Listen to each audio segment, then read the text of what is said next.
Welcome to the Veteran Spouse Network podcast, brought to you in collaboration with Coming Home Well. I'm your host, Hannah O'Brien, both a veteran spouse and the program manager for the Veteran Spouse Network. On each episode of our show, I will host different guests to learn more about the stories, unmet needs, and resources available to our military and veteran families. We're the show that's making space for your stories, so that here you know you're never alone. Welcome back to the Veteran Spouse Network podcast. This month, we're so excited to bring on an incredible partner organization, Worried About a Veteran. For those of you who may not already be familiar with their work, WAVE is an incredibly comprehensive online national initiative designed to support military and veteran family members and caregivers around having the often difficult but critical conversations with their military and veteran loved ones who are experiencing distress. You'll get to hear a lot more directly from them about what WAVE offers, because today I'm so excited to have Doctors Kristen Becerra and Emily Knitter joining me. In addition to supporting the Worried About a Veteran project, both Emily and Kristen are military veterans themselves. Whether you're a part of this community or not, we all know the holidays can be a stressful time. We find that for our service members and veterans, the holidays can be especially triggering, which can lead to increased distress and the use of drugs and alcohol to help numb that distress. Emily and Kristen join us today to share both from their personal experiences as well as discuss a variety of resources and tools available to families to support their veteran and family during these higher times of stress, available on the WAVE website. Kristen, Emily, I would like to turn it over to each of you to share a bit more about what WAVE provides, what you do there, and more about your personal connection to this community. Thank you, Hannah. My name is Emily Knitter. I'm very, very happy to be here. I know we both are. Like you mentioned, I'm an Army veteran myself. I served from 2009 to 2014. I did a tour in Iraq, and I was a journalist. So, really kind of a weird job in the military. It doesn't happen very often, but it was really cool because it gave me a chance to experience a lot of variety of jobs, of experiences, of perspectives while I was in. And I think now being a psychologist and working with the veteran community really helps me because I kind of got a taste of a lot of different things while I was in. In my role at WAVE is I am currently one of the outreach coordinators. So happy to have Emily on board with us. And thank you, Hannah, for having us on. I'm Dr. Kristen Becerra, and I'm also an Army combat veteran. I served in Afghanistan from 2011 to 2012, and I was a psychological operations specialist, and that's kind of in the special operations community. So it was an interesting time back then as we were drawing out of Afghanistan. Um, and it's really a great MOS to have. I was in for 10 years in the reserves, and I instructed students in psychological operations once I returned home. So I really liked my service. I'm also really glad I'm out. And I'm also really appreciative for the transition experiences that I did have. I was a counselor when I joined the military, and I enlisted instead of went officer just to get the experience. And so I kind of knew some of the struggles I would be having. Um, but then going through it, knowing that you're going to have those struggles was, I don't know, I thought it was a lot worse, I think. But having those kind of made me decide to pursue my PhD in clinical psychology so that I could give back to my community with all of that I've learned from my transition experiences. So, really happy to be here to talk about the Worried About a Veteran project that we're on. And we call it WAVE, so we'll be saying WAVE a lot during this. So, I am the communications lead for that project, and happy to tell you more about what we do. Yeah, I think that would set us up on the right tone. First of all, I just am so excited to hear about y'all's personal experiences. I think, when we come from this community, not that people not in this community can't support this community, they absolutely can.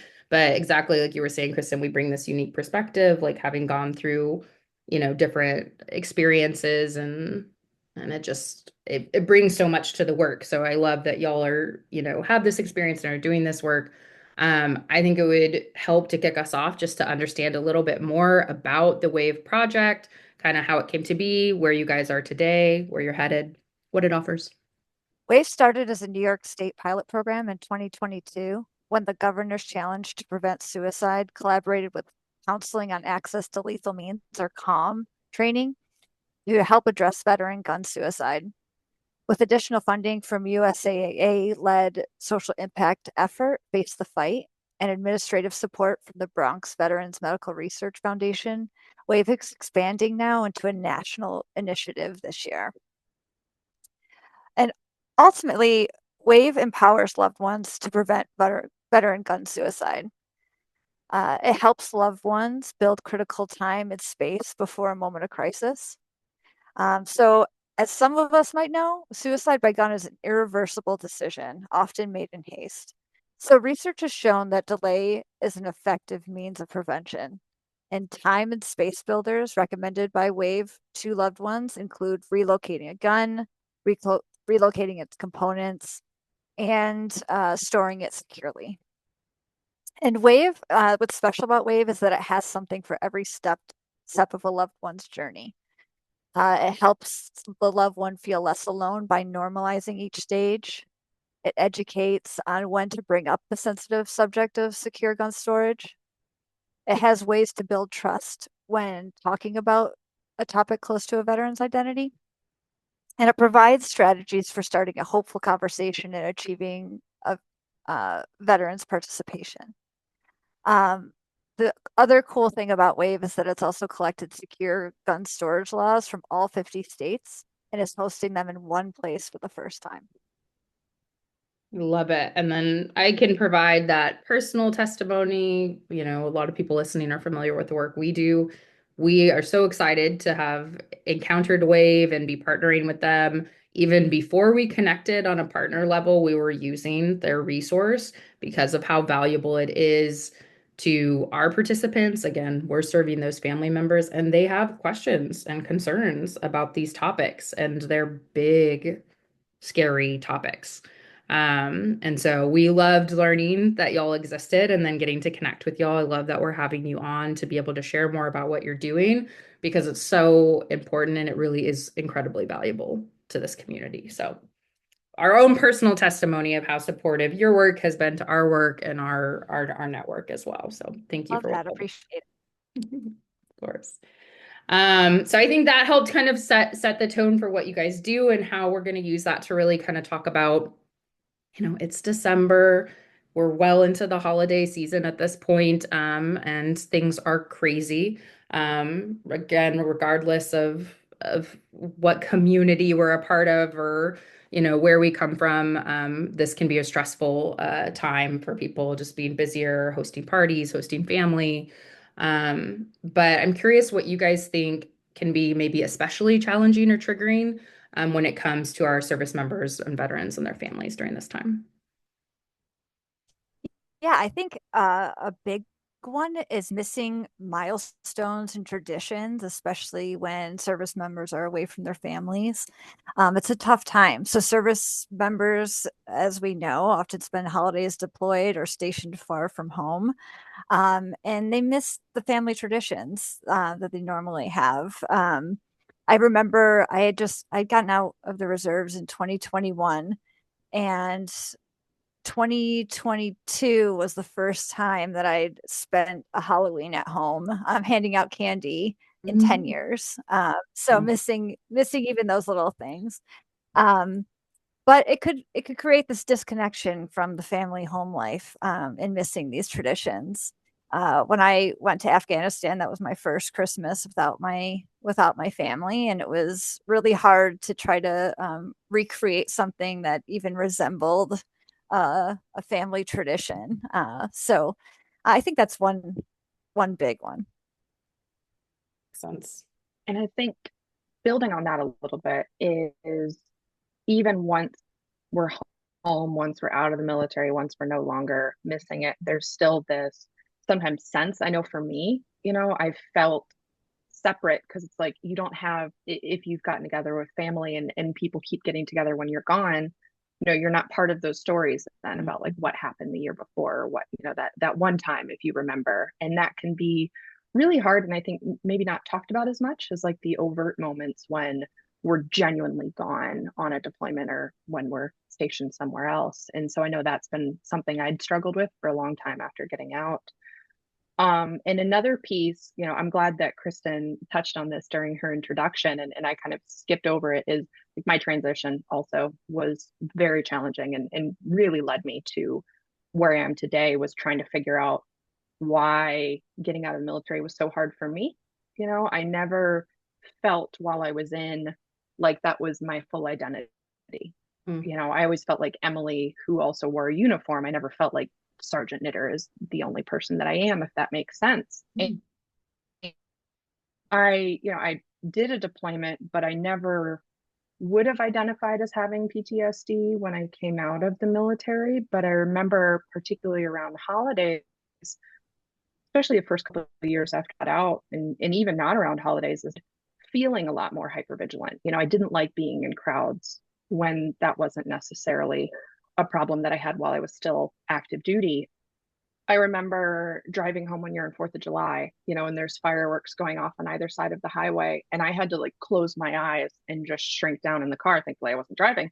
But it really surprised me. And I think I've heard that from many of my friends, of kind of these triggers that maybe we don't understand, or it's not overtly tied to a particular memory. And like, why can these things still be hard? And I think just having the conversation that this could happen, in normalizing that, even just not having the security of being with a unit, of being with people that we trust, can increase a lot of these triggers separately from just the more overt combat specific related triggers. Or even messaging, where we talk about like peace on earth, especially going into the holidays, Mhm. and then knowing the reality of maybe what's actually happening around the world. Like sometimes that can be really jarring and feel very disconnected. And that a lot of other people wouldn't understand that, maybe even family members. Right. Like even I'm having that, like, oh Absolutely. wow, like I didn't think about that. That's a really cool perspective. Mm-hmm. Yeah, and a note on that disconnection too. I was just thinking about my own experience with that disconnection and expectations too. So I remember thinking, okay, when I come home next year for Christmas, it's going to be perfect, and it's going to be exactly how it was. And I changed in a year. My family changed in a year. And so having those expectations, and as having a perfect holiday season, could actually strain that relationship even more, because then we're more likely to be disappointed, not just Yeah. from the service members' perspective, but from the family members too. I'm sure that you've probably felt that too, Hannah, where you have all these great plans, and then sometimes, most of the time, things don't work out the way we plan them. So Almost never, right? exactly. It would be super great if they could, if we can just make that happen. That would be fabulous. And I think a final note, without, because I think this is universal, but one of the ways when you ask, like, okay, how does this lead to increased stress, is when we just think about financial aspects of the holidays. I mean, especially if you're traveling to see family and you have those costs of even just getting there, let alone the demands for gifts and participation and all of the activities that we do, and just the transition of maybe coming home for the holidays, if that's not somewhere we are all the time, can really add to why the holidays can be particularly challenging. Yeah, and I think so much, that you guys echoed from more of the, service member veteran experience. We hear from the family's experience their own version of that as well, right? Those unrealistic expectations from their family about what they're going to be able to do during a holiday season. And, no, we can't afford to come, down for the week or whatever it is. Like or that's a really big disruption for our already disrupted family. We hear that a lot. So a lot of that stuff, families are having their own version of it, or are what I heard a lot from y'all is like I felt a disconnection and like didn't realize that that could be some of what like my husband or my partner or whatever, my family member could be going through. And so there's a lot of that too, that the family doesn't know how everyone's feeling. Mm-hmm. I thought that was a lot of those things I wouldn't have thought of. So I'm glad you guys are here, like helping, our listeners understand maybe some of the things that might be going through a service member or veteran's mind as they're navigating this season.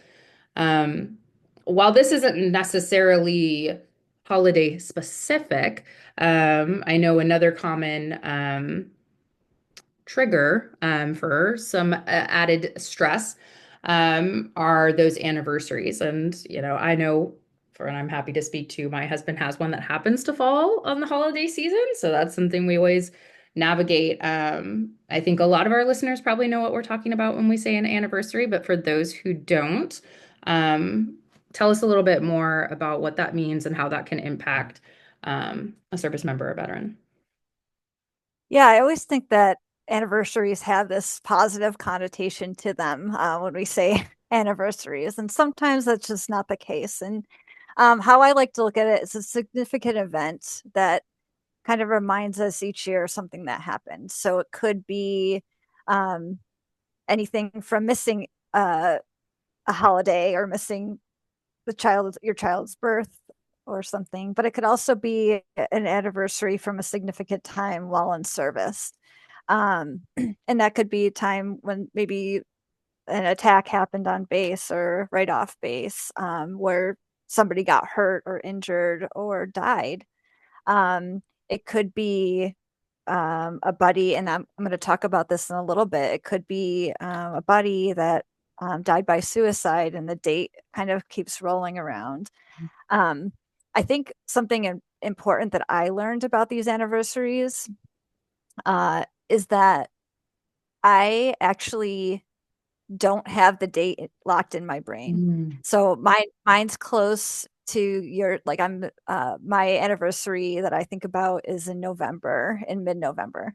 But typically I don't even think about it, but my body tells me things and like my attitude, and I get a little bit more jumpy, kind of some of those bodily experiences start happening, and then it cues me into, oh, that's right. It's Joe November. passed away it's November. He died 5 years ago now, Um, so that's something I that kind of shocked me in this process too, is that sometimes people have anniversaries that they kind of know and they can kind of mark it off their calendar. And then there's some that, we don't even know why we're reacting the way they do. Why is it November that I'm acting all weird and strange? And that could be one too. I think, two things that come to mind for me, in addition to what you guys are sharing, is one of them is like, even if an anniversary date that does cause distress isn't necessarily around the holidays, I know something I've experienced is kind of having moments that feel really bittersweet or really difficult when you're having maybe a really positive moment, like everything's feeling really connected, you're with your family, and then having that thought of like, and they're not here, they can't experience this any longer. And having that color things that otherwise are really positive, and how that can be really challenging, especially, I know for me sometimes is it'll always hit me when I'm least expecting it, and having to like take a minute and breathe and just sit with that and then try to show back up fully in the moment that is really positive. you know and that tends to me to get more challenging around the holidays when things can be so good. you know um and I think also one of the things that's a blessing and a curse for me, and I don't know about your guys' experience, but I have a very love-hate relationship with Facebook memories. Mm-hmm. Because it's like anniversaries that maybe you wouldn't think about otherwise. And then Facebook's like, hey, you remember this time? Like, well, shit, thanks. Like now I do. So Didn't sorry, I need don't know if we can curse on here, but I think that your butt. has kind of amplified anniversary dates in some ways where it's maybe not the day of, but when you know something was either coming or about to happen, or social media lets us remember even more, for better or worse. Yeah. No, I think we do all have that love-hate relationship with those.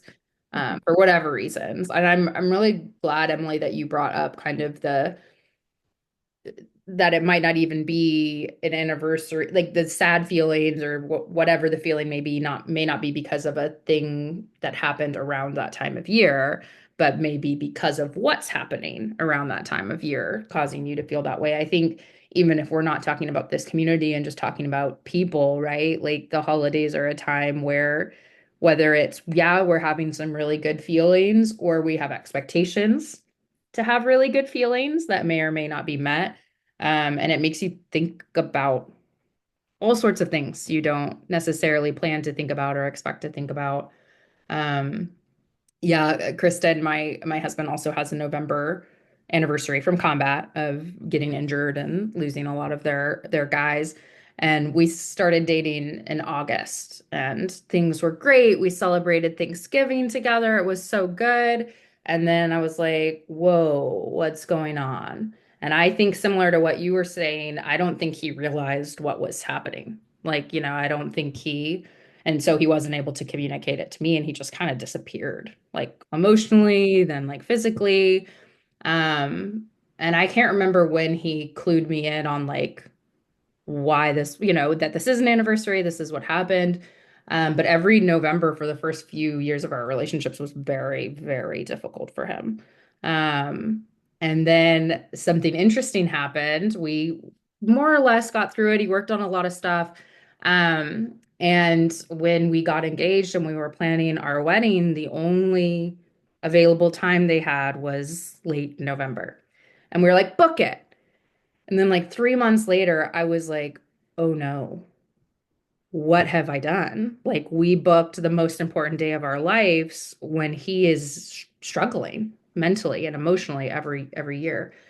And so I said, I don't know if there's anything to do about this, but I want to talk to you about this because I'm concerned that you're going to be like not in a good spot mentally while we're trying to have a lovely experience. And what he said was really interesting. He said, you know what? I actually did think about it before we did it. And I would love to replace what tends to be a really difficult time for me with a really positive memory. Oh, And that was that's like beautiful.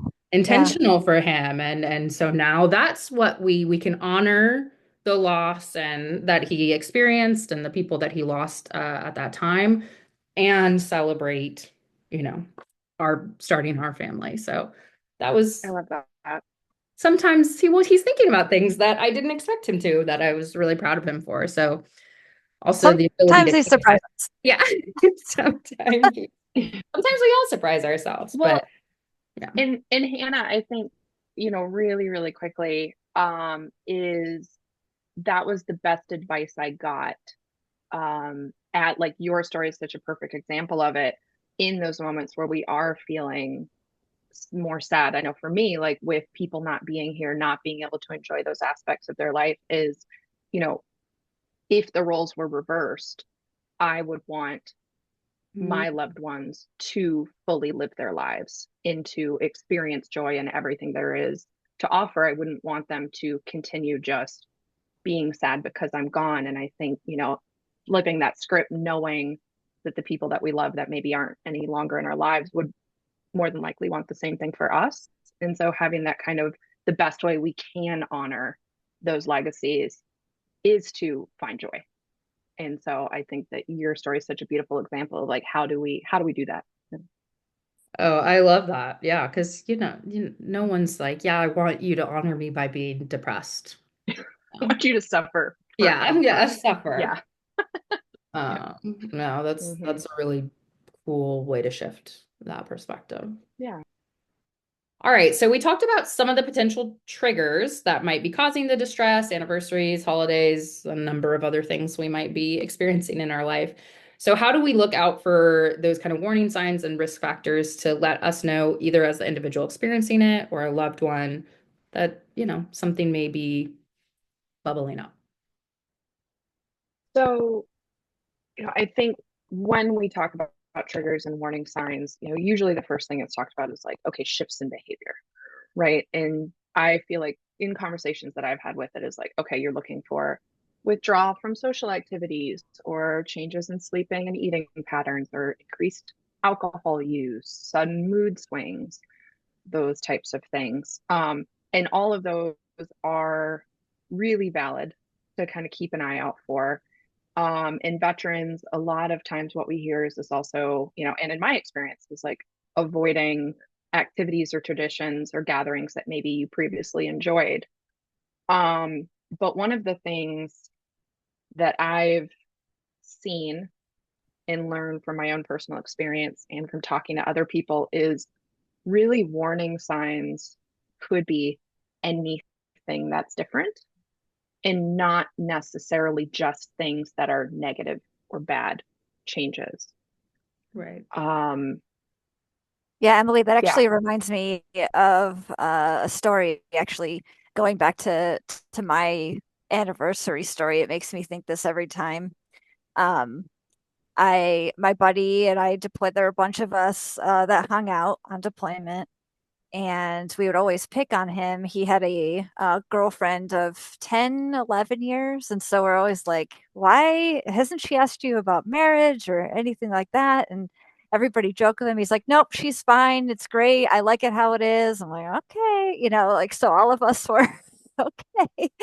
Um, and so we got back home, and I heard through the grapevine a couple of years later that, okay, he's getting married in 2 weeks and it's all happening. So one of the things I feel guilty about is my first reaction was, oh God, it's a cry for help. And I kind of said it in a joking way. And it's painful to talk about now, but 2 months later, he did end up taking his life with a firearm um, on his way to drill. So um, that is an example of, a lot of people didn't see any signs from him.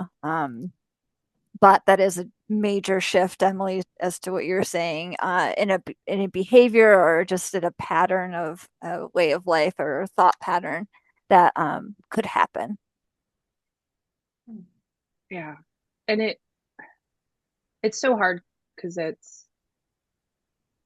those are the stories you don't always necessarily hear about, right?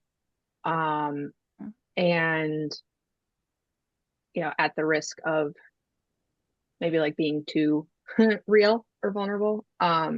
Here, so my mother committed suicide when I was 8, and she had been struggling for a while, and her and my dad had separated, but they hadn't divorced. And from what I know now, talking to my aunt and other family members, it seemed like she was kind of getting better.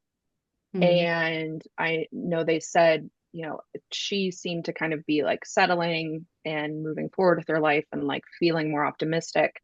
And then they said it was like overnight she decided that she was going to get back with my dad. They were moving back in together and they were going to make it work. And, my dad has told me that, she came back and she's like, I've changed my mind. Let's do this. But she was really, really, really adamant. They needed a fresh start. So they needed to move. And so they bought a new house for me and my sister and us as a family. We moved in, and 4 months later, she committed suicide. Um, and so I think it's all the things that you might not think about, right? But it's, I believe she maybe thought she was trying to set me and my sister up for success, Mhm. and having these things secure. Um, and obviously, we people who get to that point aren't using full logic, right? But it's those changes that we have the ones that are talked about more, but it's noticing those changes that are just different, even when they're positive, and checking in. with the people in our lives, even if it's coming from a positive place, like, hey, this is amazing, cool, like, how are you doing? And maybe asking that question 2 or 3 times, instead of just taking the first answer that someone might give us that is the more socially acceptable kind of front, Yeah, if the you one you will. want to hear, the answer you want to hear. And Yeah. yeah, because people typically aren't going to offer up the honest answer first. I mean, I know I don't. Mhm. Like, oh yeah, everything's great, cool. And it's like, no, but actually, how are you doing? And sometimes it takes 2 or 3 times to ask those questions to really have a vulnerable, authentic conversation with someone. Yeah, I appreciate you sharing that, Emily. I think both of us shared some pretty severe examples of what that looks like. But also like to your point too, just checking in. It's not necessarily mean any sort of different change. We're not saying, I guess, like, oh, they brushed their teeth 10 minutes later. Like they always brush their teeth at 8 and now it's 8:10. I mean, it's just important. I guess what we're saying is just important to check in occasionally, and I'm sure we'll go over more ways to do that, but checking in and just kind of noticing some of those patterns that aren't just those the typical like increased alcohol use or um avoidance and things like that. So just noticing a little bit more beyond those things. And I appreciate, Yeah. yeah, I mean, I appreciate that you said that because it's like, yes, that's we don't want people, to be like, oh no, they are happy. That must be bad. Yes. That's not necessarily what that means, but it's more like you guys are saying, are noticing the change. And when you know someone, when you love someone, like you notice those changes. And so just what I got from y'all is just paying attention to change, whatever it looks like. Um, Yeah. and checking in. And yeah, I think we'll talk a lot more about how you can do that and be effective with that, be supportive. But I do want to thank you both for sharing. And as long as you guys are comfortable, I don't think there's such a thing as too much vulnerability, because I think it helps people so much to be able to hear people talking and sharing about their own personal experiences on this topic, because it is so infrequently talked about and shared about. Yet we're all, more than we think, living some version of this or touched by it. So thank you guys. All right. So you guys listed off a lot of great things that we can kind of look out for. We talked about some of the things that might be known to increase kind of stress. We might know whether it's a holiday season or an anniversary cropping up. So, what are some of those things that we can do, whether we're the individual who may be knowing we might be susceptible to experiencing the distress, or we're the loved one, to kind of help prevent some of that, knowing that a stressor is going to come. Yeah, the first thing I think about is communication. And I know that we all struggle with this. We all do it. Um, but the first thing I thought of in preparing for today was thinking about some really good ways to communicate. And one of my favorite ways, and it sounds really cheesy, is the I feel statement. And it sounds so cheesy. And I will say I've used it multiple times. And it actually works. So a lot of times, especially at the holidays with the stress and how we pick at each other and we say, you didn't clean up, you were supposed to do this, all that. So the I feel statement is a technique you can use that focuses on expressing your emotion and personal experiences in a non-confrontational way so that it takes the pressure off the relationship. So I'm going to teach it to you Yeah. real quick. So it's a little formula. So it's kind of like, what are those things called when you fill in the blank at the grocery store? The Mad Libs. It's Oh kind of yeah, like yeah, that. yeah. Um, so it's I feel, and then you put the feeling statement in.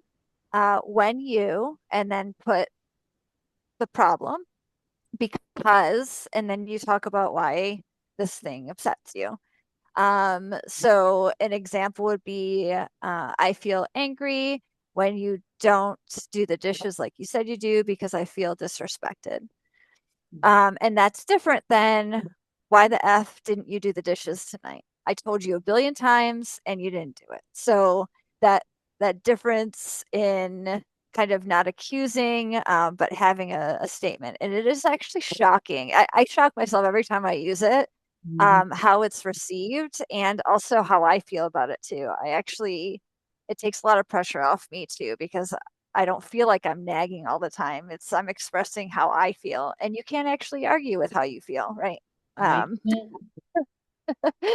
so that's one of my favorite ones, and there are a lot. I'm gonna kind of draw us back to the website a little bit too, the WAVE website, worriedaboutaveteran.org. We actually have a lot of other techniques on that site.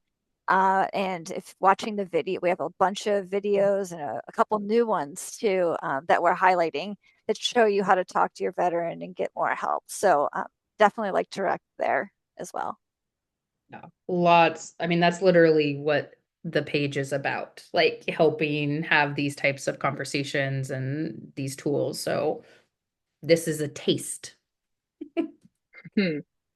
Yeah. And I think tying in with what we were just talking about as far as, kind of like asking how you're doing a couple of times, right? And it's like it's all about communication, which I think gets run into the ground sometimes, but there's a reason for it, right? Like that. I don't know about you guys, but I know historically I've had a hard time of kind of having the full conversation in my head and coming up with a solution without ever even talking to the Mm. other person, right? And then just being like, oh yeah, and this is what you said in this argument I had in my head, and so this is what I've decided to do. And so I think it's just like really, there's no such thing as over communication. And it's, whether kind of emphasizing a little bit of what we were talking about before is like whether it's an exciting event, that doesn't always mean it's a sign to panic, right? But being able to talk about that. And then as we're anticipating, I think going back to the story that you shared about your wedding earlier, Hannah, is like, it's such a good example of the more proactive we can be, the better. So it's like, okay, hey, having open discussions like well before the holidays or triggers that we know are going to come up about what our preferences are, what our boundaries are, how are you even thinking or feeling about this thing that's coming up. And so I think, especially as we go into the holiday season, it's having a conversation. I know it's something my partner and I talk about a lot of like, okay, game planning. We know we're going to, his stepmother's house, and some of those family members can be really triggering. So like, how do we want to handle that? And coming up with like, we have like a code word, of like, okay, I need some space. I need a break right now. And like, how do you have maybe backup plans or like escape routes, even if you will, for holiday events where you anticipate something might be challenging. Um, and I think outside of communication, right? Like how we can help reduce some of this stress. Some of the other things that I found really helpful is trying as much as possible to keep even some sort of routine, during the chaos that is the entire month of end of November through January, right? It's like, okay, what are the things that do help ground you, that help give you some relief and some sense of normalcy when everything is kind of maybe feeling like it's running off the rails. Um, and then also honoring what the other people in your life might need. Like you might still feel good to go to this party, but if you're talking and they're feeling burnt out, their social battery is way lower, or it's more triggering for them. It's like, okay, hey, maybe like we can tag in or tag out, and like I'll go do this thing, you stay home, you breathe, it's fine, and kind of helping be a team against what's going on instead of being at each other's throat related to what's going on, if that makes sense. Emily, that totally makes me think about like the teamwork. And you also talked a little bit earlier about decompression time.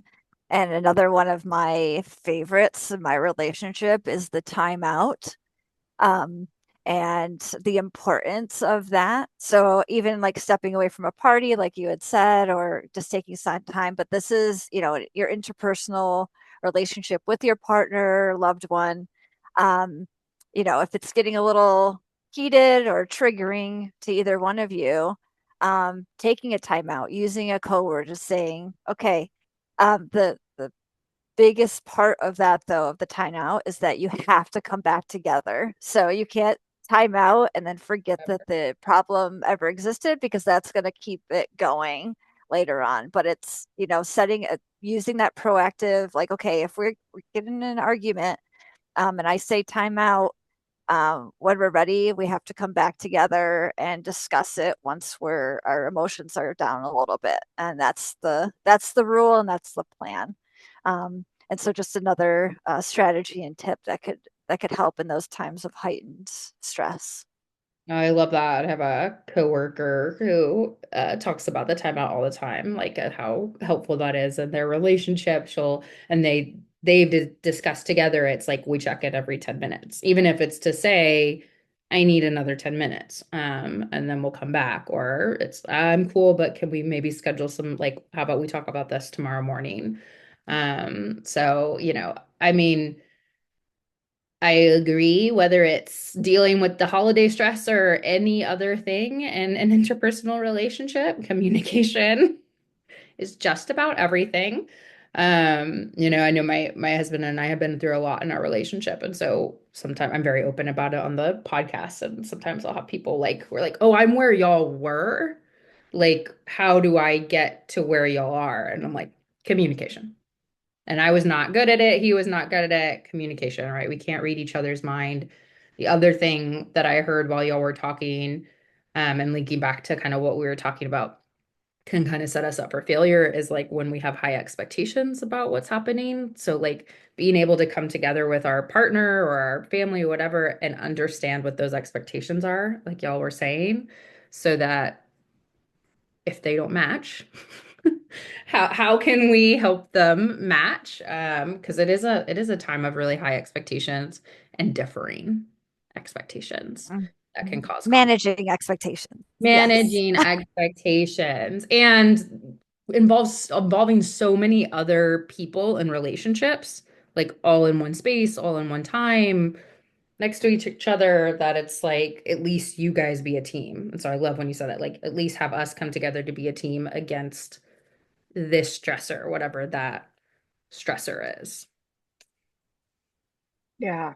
And I think a final thing that just popped into my mind before we move forward is, it's great if we can create space. We, have the decompression, the timeout, for our relationship. But sometimes during the holidays, it's not always realistic, right? Like sometimes you're stuck in the Oh, chaos and it's just kind of gritting your teeth and getting through it, right? And I know something that's helpful for me is even just kind of naming that with, maybe not obviously with everyone sitting around the table, but like with your partner and being like, hey, like this kind of sucks, and this is going to be hard for X or Y or Z. And even just being able to communicate about that, even if you can't change it, mhm. is when you can speak it as opposed to just letting it fester in your own mind, helps kind of relieve some of that pressure a bit and makes things a little bit more tolerable, even if in the moment there's nothing we can do to really shift the dynamic. Yeah, and like knowing that the person you need to know that knows it, Mm-hmm. again, like that teamwork. And I think that takes it back to the expressing the feelings that Kristen was talking about. I think Yes. at this time of year, right, it's really easy to get caught up in discussing logistics because there are so many logistics. We have to be here, so this thing needs to happen in order for us to do that. You got to pick up the kid, and I'm getting the present, whatever it is. That sometimes I think it's really easy for us to forget to check in on how we're feeling and that sort of stuff. So I think that was one of the biggest things that like I took from what you guys are saying was like, don't get caught up in the logistics, check in with the feelings, communicate the feelings, be a team. Be a team. Be a Yeah, and team. even if you don't know the feelings, then Yeah. just say that you don't know the feelings, because I sometimes don't know it, it's but confusing. I feel Yeah, just being able to communicate. And yeah, I think anytime you can come together, whatever that looks like. So that's talking about things we can do proactively, but and those are really important and we should all be doing them, but that doesn't always mean that we avoid the distress or that um, things might escalate in spite of that or, whatever. So I'm curious, what can we do? What do you guys recommend we do if we start to realize that our loved one is kind of getting that heightened distress or even kind of moving into more of that crisis situation? Yeah, I think, what you're saying is like, we can do all these things proactively, right? Or at least we can try to work on implementing them. It's kind of a lifelong practice, I feel like. But there are those moments, right, where things snowball out of control. And I think the first time I personally ever kind of went through a situation like that, I was 18. I was in AIT and I was hanging out with a friend of mine later in the evening. It was just the two of us, and everything felt fine, in the beginning. And then the more we were kind of talking and the more the evening went along, I just got this like increasingly sinking feeling that he was not okay. Um, and I'm still a child, basically, right? And I've never dealt with this before. And I think the only thing that helped and was like terrifying to say, as we talk about communication is everything, right? Was straight just asking him if he was planning on killing himself. Big And question. it's, I think if we get that sinking feeling, you know, asking the person directly, now that I have a PhD in like psychology and like a background to it, I know that the research shows that people who are at that point in a crisis most of the time will likely tell you the truth. And us asking the question, something that I was afraid of back then before I kind of stumbled out with the question. Anyways, I was afraid of, if I named it, would that make him then be suicidal? If I spoke it, does that then make it true? But it doesn't. If a person is feeling that way, it doesn't matter what you say, they're already thinking it. And so I think if we hit a point where we feel like someone might be in a crisis, one of the most important things you can do is just ask them directly and have a very, very honest conversation, because then where they're thinking, how they're feeling. And again, to like, we're not making up a whole story in our heads, right, of this conversation we haven't had. And then, okay, how can I maybe best then take a next step to support that person? So whether it's they're just really struggling and they're not considering taking their own life, and then it's like, okay, that's a different plan of attack from there to support them than if they are, right? But if we don't ask that question, and it's not dancing around it, because it's, if we ask someone like, are you considering harming yourself, that's actually a different question than, are you considering taking your own life? Are you considering, killing yourself? Something like that, that can feel really, really, really uncomfortable and scary to ask, but I think it's one of the most important things we can do. I think you're absolutely right. Like, and I think that's the biggest thing, when we're having these conversations with spouses, doing training, it's one thing if you're training providers and they're expecting to have these clinical conversations day in, day out, whatever, when we're talking to and the people you guys are talking to through your work are the loved ones, they are most likely talking to someone they love. And that's a terrifying question for them to think about asking. So I'm glad that's what you picked out because, that's what we say too, is like you have to ask to know. And you don't Hmm. exactly like what you're saying, Emily, you don't know which way to go until you know where they're at. So I'm curious, Kristen, what you have to kind of take us to the next step on that. Well, yeah, I think something because it is so uncomfortable. And one thing that I would share is, to Emily's point from earlier, is being proactive. So when I like the last couple of years I was in the reserves, I kind of took over the suicide prevention annual training that we had to do as soldiers. And one of the things I would do, I kind of did an ad hoc training on the side with our other annual stuff, was to pair people up and have them actually ask the question out loud. Um, and so, like, there's a difference between, are you thinking about killing yourself and are you thinking of hurting yourself? Culturally, there are a lot of differences in how one can answer that. So being, to Emily's point, as direct as possible, getting comfortable with asking that question, are you thinking of killing yourself, about killing yourself, is could be really beneficial. It's never going to be comfortable, but getting kind of comfortable, even like in the mirror, kind of asking that question, and because it could be a loved one, it could be somebody on the street. We're uh, it's a skill that could be helpful at any time.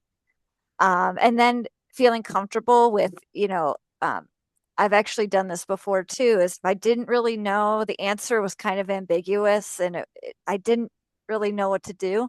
You could always call 988. And I know that we both have that on our um, websites as a resource and pressing one.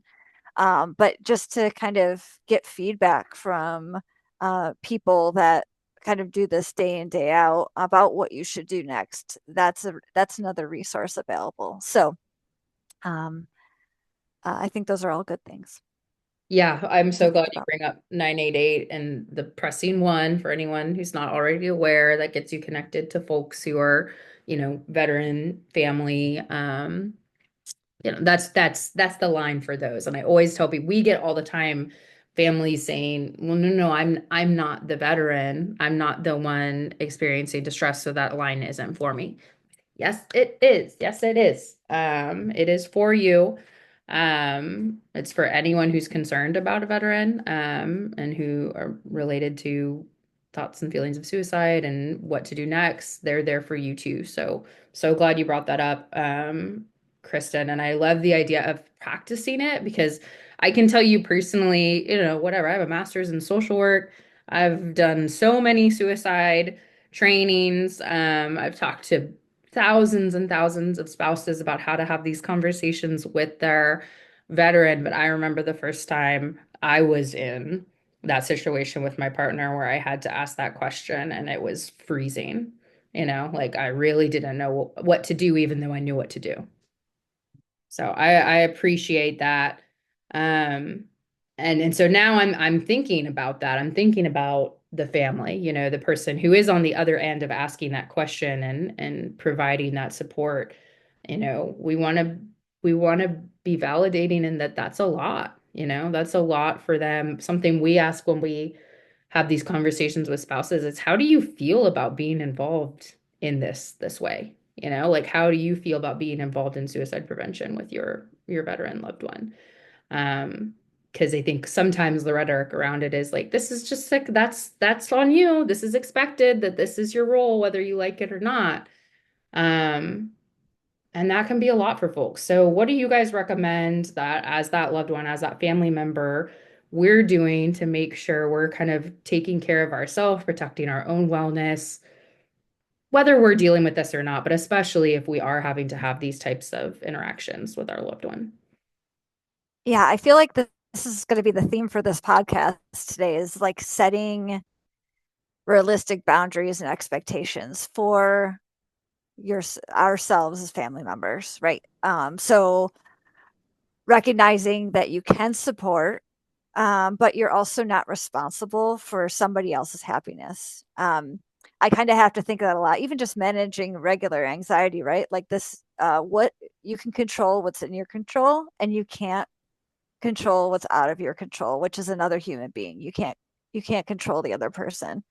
And so sometimes that makes us feel a little guilty or a little like, oh, I feel like I'm not giving enough of myself. But if you're depleted, you can't help somebody else either. So kind of creating that boundary for yourself, and kind of saying it to yourself that way, like I need a little bit of gas and energy so that I could support my other one. And my loved one.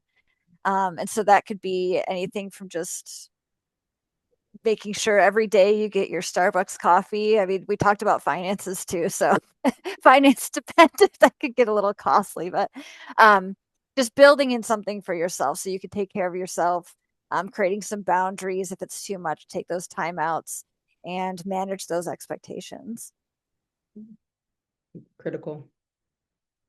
Yeah. And there's, I mean, this could be a whole podcast in and of itself, right? Is like how do we cope with this? How do we get through each day? And I think I love everything that Kristen shared. And two other things that have been huge for me is one of it is, you know, as much as possible, and obviously this is kind of something that we're always working on, but it's like building your own support network, right? And whether that's one or two other people, or whether that's 20 people, and like your barista at Starbucks could totally be part of that, right? Because it's like we need all types of connection. And whether it's someone you can just go and have a lighthearted conversation with and just kind of forget about the stress of the holidays or what's going on for a moment. You know, I know for me, I one of the things when I was going through a really stressful period of my life, honestly, one of the things that got me through it the most was going to the gym. And I went to a gym where we did like group workout classes.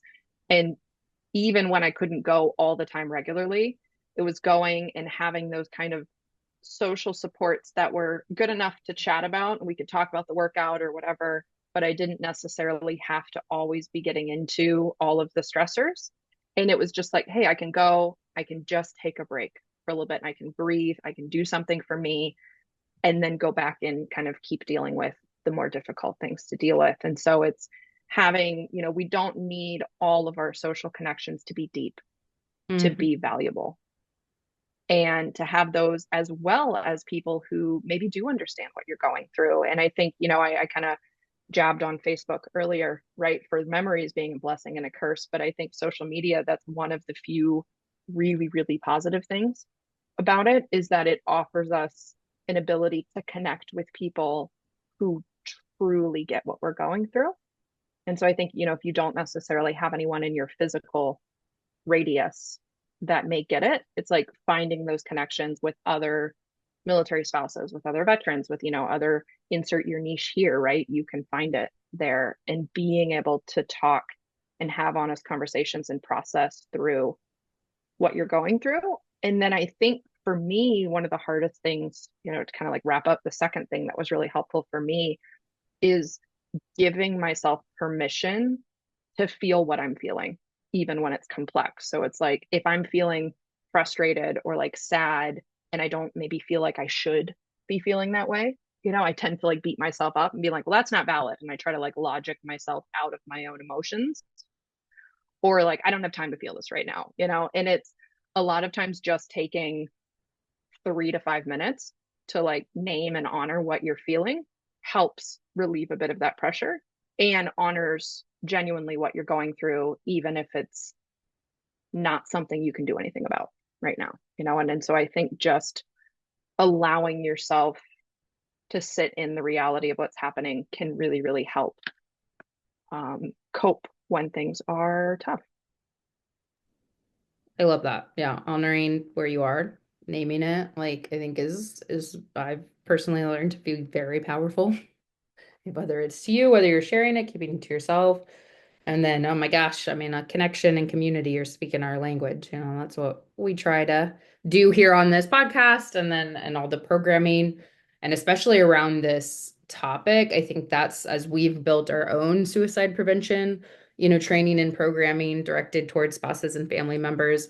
That's something we really noticed was like that, the training, the tools, the skill building is really critical, but they need spaces to come and talk about peer to peer. Like, how is this living in their relationships? And how do they actually implement these things? Not at the technical training level, but like, so I had this, I tried this with my veteran, and this is how it went, and this is how I felt. And, you know, and then I'm hearing from someone else who's like, oh, yeah, I've been there, or I tried this. And we're just noticing how valuable that is to people. And sometimes, in a training environment, that's not necessarily available.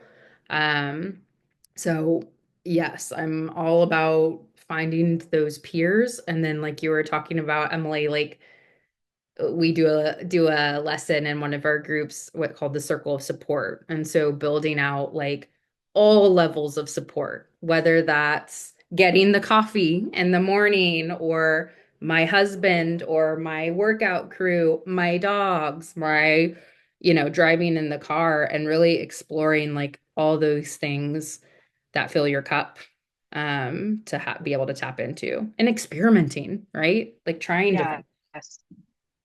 Well, and I think that what comes to mind is something that the military does really, really well, I think, for service members as well as spouses and families, is like you kind of get issued a community, Built in. right? And so we all coming from these backgrounds to different degrees have a sense of what that feels like.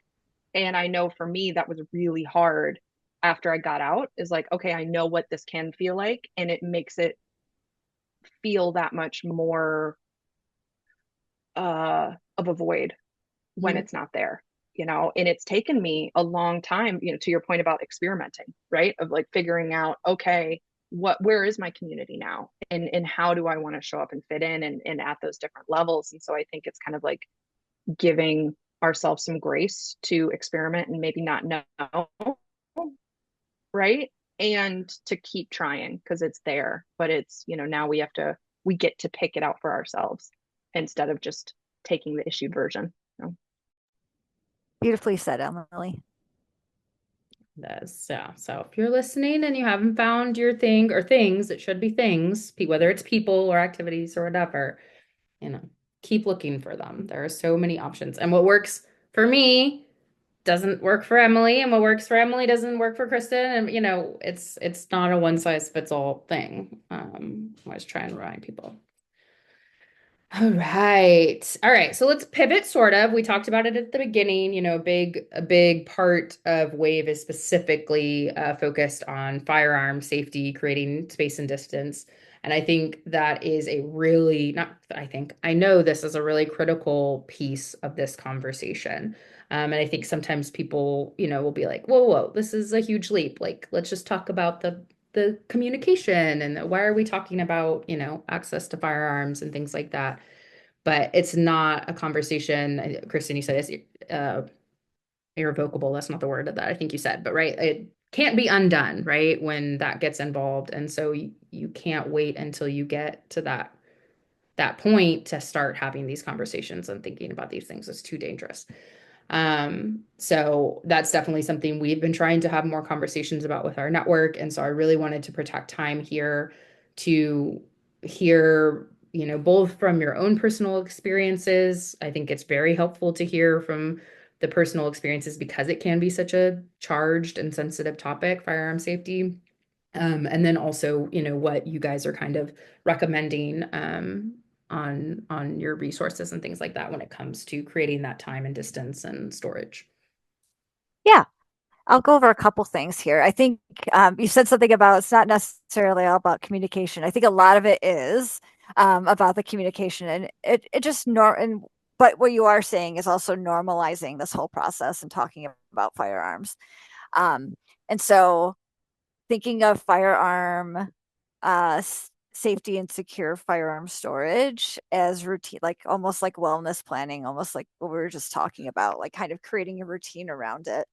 Um, a personal example is when I started dating my partner, it was a conversation we had. Okay, where are your firearms in the house? Like, do you keep them locked or not? And it was kind of built into our kind of fabric of how we were talking about firearms, um, and got comfortable with that. So I think it's like kind of setting a routine around it and kind of normalizing and not making it a big scary thing. And so each of us know where our firearms are and how they're secured, and that they're around, which is important as a first step. And then I think the second step that I would say is like sharing your personal experiences with each other on how you feel about firearms, and the background of it. So a lot of people are attracted to firearms for several reasons. I'm like the military population in general is has a special place, but also there's some family traditions around it, hunting and collecting and things like that. Um, so sharing with each other about um, what's special about firearms, and kind of destigmatizing it, or what's not special, what could be scary, and sharing your emotions around what those are. Um, and uh, yeah, I know Emily has a couple things too, and then I'll jump back on with one more at the end. So Emily, I'll pass it off. Yeah. And I mean, it's yeah, everything's communication, right? It all, like we talked about, it all comes down to that. But I think one of the things that can be really helpful when we think about these conversations and secure gun storage, and particularly,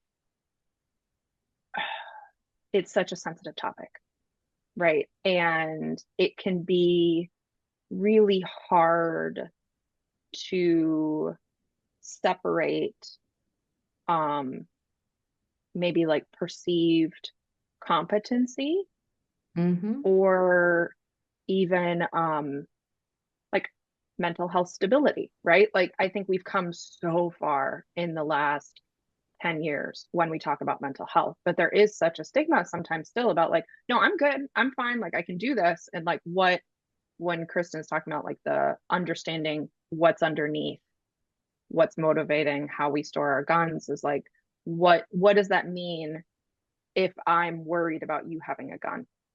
And like, how do we have a conversation on that's not necessarily a reflection on your character, but might come from so many different factors, right? And way more often than not comes from a place of love, not judgment.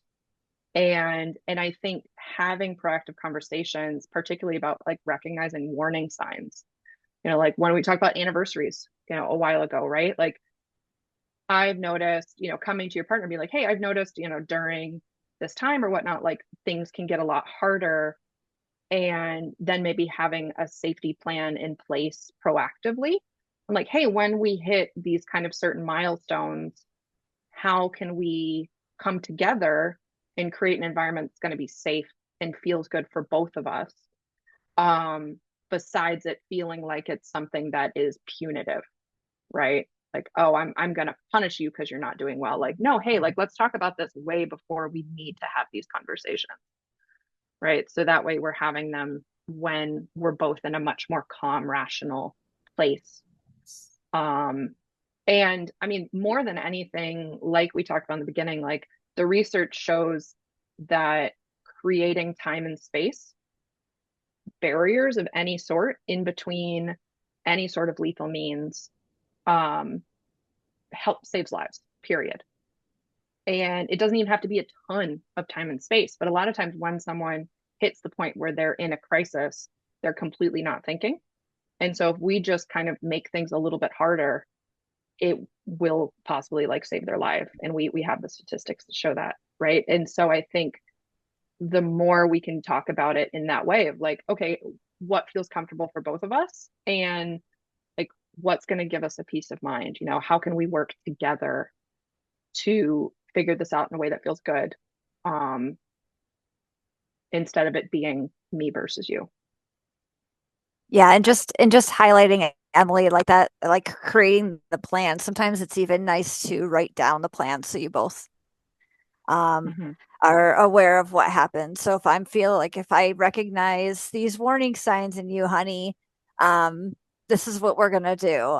You're going to remove the firing pin and give it to me, and so I can hold on to it, or you're gonna put it in the lockbox. You're gonna put your firearm in the lockbox until you feel better, and plan and actually like making those really, really detailed steps about what happens after you notice the warning signs or the risk, the warning signs, and an effort to create that time and space. And there are a lot of these tips and others on our website. So again, checking out worriedaboutaveteran.org will give a this and more in terms of resources for families. Mm-hmm. Yeah. And And I think kind of, oh, I'm so sorry, Hannah. perfect. Please go. No, like just a final note that the story that I shared in AIT with my friend who did say that yes, he was planning on or considering killing himself. When I asked him, he had a pistol on his person that night. And once again, it's a lot of times, something that we're trained as mental health professionals, right, is when we're kind of going through a risk management, one of the questions is like, have you thought about how you might do it? Mhm. And I think even as a spouse, as a loved one, it doesn't have to be a spouse, as a friend, as somebody on the street, if it happens, right, is like asking these questions so directly. And because then you can have um a very clear conversation about like, okay, where do we go from here, right? And so like my friend, I ended up taking his pistol for the night Mhm. because we had that conversation, and he was worried about what he was going to do with it. And I think having that conversation and having him acknowledge that, then, even though we didn't have the luxury of having these conversations ahead of time, right? But it's like he had the buy-in of like, yeah, I'm actually concerned about this today. And then that allowed us to have that conversation of like, okay, what should we do next? And so I think, in advance of needing to ask that, are you planning on killing yourself question very directly, it's taking that a step further if we hit this point, being like, hey, if we're in a crisis, have you thought about how you're going to do it? And how can I help support you to keep that from happening? Yeah, I think that's those, and then like you guys are saying, and I want to keep directing back, Wave website is full of these tools, right? To help you Yes. ask those questions and know what questions to ask and kind of what if they answer this way, what does that mean? And how should we do something or the safety plan? I that's something I know as we've been interacting with people more on the topic of suicide prevention, they are curious about is like, what is that? How do I do that? Like, what does that mean? When should I do it? Um, I think it was 2 episodes ago, my husband and I actually did one live on our podcast just to be like, this is us making our safety plan. Um, because yeah, I don't, think people do think, oh, well, we're not there. And you ideally don't want to be there to make the plan, right? Like you can, and in those moments, exactly like you were talking about, Emily, like you do what you need to do in the moment when something's happening, and it doesn't mean that a plan can't be created in the moment. But you don't want to have to if you can avoid it. And especially when you have those, like you're in a family and you have a partner or you're close to somebody, these conversations can and should happen in advance. And then you're just referring to it. It's already happened. So I think yes, definitely hit up the website for all these tools. Like we're having a conversation. Don't expect you guys to like remember everything we're talking about and implement that. That's what the Wave resource is for. The other thing that stood out to me that I really wanted to restate that you guys said was, Kristen, you were talking about like a great way to start that conversation is like just getting the feelings out there. Like, what does gun ownership mean to you? Like, what does having a gun mean to you? That my husband and I had that conversation when we did the safety plan, and I was really surprised by some of the answers because I think a lot of times what the dynamic is that we hear is similar to mine and my husband's, where I grew up being told guns were bad. Like people shouldn't own them. And then he grew up completely opposite and then was in the Marines. Um, and so I felt really insecure, and uncomfortable, and didn't know how to even like have a conversation and didn't really even understand how someone could not feel the way that I feel about guns. And so like understanding how he felt about them, what they meant to them, what they meant to him. He even on the podcast read some portions of the Marine Corps Rifle Creed. And I literally just the other day, my dad texted us because he listened to the podcast and was like, "Can you send that to me?" Like that was really powerful and eye-opening for me to understand like that even was a thing that influenced how you feel about gun ownership as someone who were That's not, really cool. right? And That's so cool. like being able to have that conversation can honestly starting there, I think is really helpful. So I appreciate that you guys said that because personally that was really helpful. And now I'm even seeing it ripple into other members of our family, like that being impactful to hear. Awesome. Yeah. So cool. Anyway, that was my little thing because he just texted me that the other day. I was like, oh, this is what we hope happens, right? Like more people are, having conversations about this now. All right. Well, I appreciate everything that you guys have said. So, one of the reasons we wanted to have you guys on this month is because you are launching your new website. Congratulations. So, you've given kind of little tidbits and things about what people can expect, but is there anything else you kind of want to highlight and point out that, this is what this resource is for and what people can expect with the new site? Yes, we are so excited about our launch, and it's been a long time coming, and we just have a lot of great our team has a ton of experience that helped create this website and everything around it. So um thank I'd like to thank the team too for all this. But just a reminder that Wave does have something for every step of a loved one's journey, and just kind of highlighting that. And that includes education, conversation starters, and state resources. And we also have added some videos that have been taken from real life experiences. And so, kind of with the understanding of, if a family member joins a site, we'd like them to feel not so alone, because these are um, some of these videos relate common things that relationships go through when having these conversations about firearms. So very happy um, to be on here to talk about the lunch.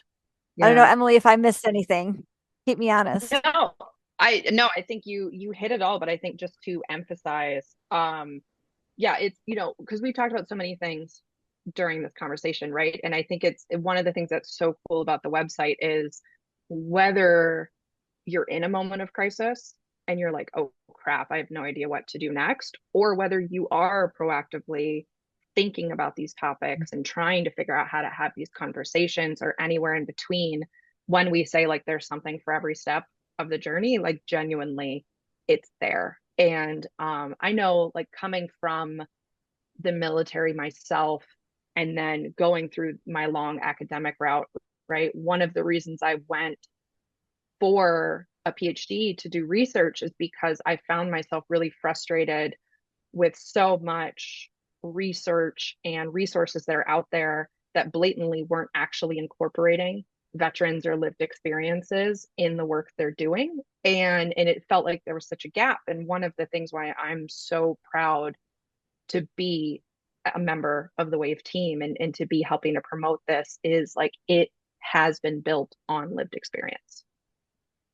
And I think from the veteran side and also from the spouse, from the family side. And I've been doing research throughout my program, and I've been looking at the veteran perspective, and one of the feedback that I got pretty regularly was like, well, what about the spouses? Because unfortunately, as little good research as there is in the veteran community, which thankfully is changing and growing, but still isn't enough, there's even less, Yeah. focus on the family members. And this is, as far as I'm aware, like one of the first resources that is specifically geared towards families, towards loved ones, towards friends, to help support veterans, instead of maybe being targeted specifically at the veteran itself, or themselves. Yes, it is. And I think Because that we look for that's this stuff all amazing. the time. So I can Yeah. confirm you it absolutely is. And how we found y'all before we even, connected as partners was because we're always in need of resources like this that take the family into account. And then just to again testimony to what they're saying, to say it's real, is like we were using, y'all's content and even some of your videos in our groups before we even connected, because we spoke that same language of like the importance of lived experiences, like informing this work. So And yeah. that's kind of how we started. Yeah, that we started like that with just interviewing family members and starting from the grassroots side of things and hearing their stories and getting their feedback and having them in the process the whole time while making those videos and getting the content. So Yeah. it's been baked in from the very beginning. And it is supported and grounded in research, right? In the science. So it's, we have the lived experience, and then we also have the data to back it up. Right. Yeah, and I think that that's such a powerhouse combo. So yeah, please come check it out. definitely go check it out. Like everything they're saying, it's more than that. It's more beneficial. And what I love too is like, yeah, stuff we do, we're expecting you to engage. And so I really do, not everyone's in that place, right? Where they're ready to come and do a training or have a conversation or open up and be vulnerable. So I love that a resource like Wave exists where you can go on your own pace, on your own time, get information, good quality information, and tools when and how you need them. So take advantage of it. I appreciate you guys joining us. We could have gone on for hours more. There was so much good stuff to talk about. But I always like to kind of tail end if there is any kind of final thought or final piece of wisdom or advice either one of you want to give, especially as we approach said or continue on into this season where we may be feeling a little more stress than normal.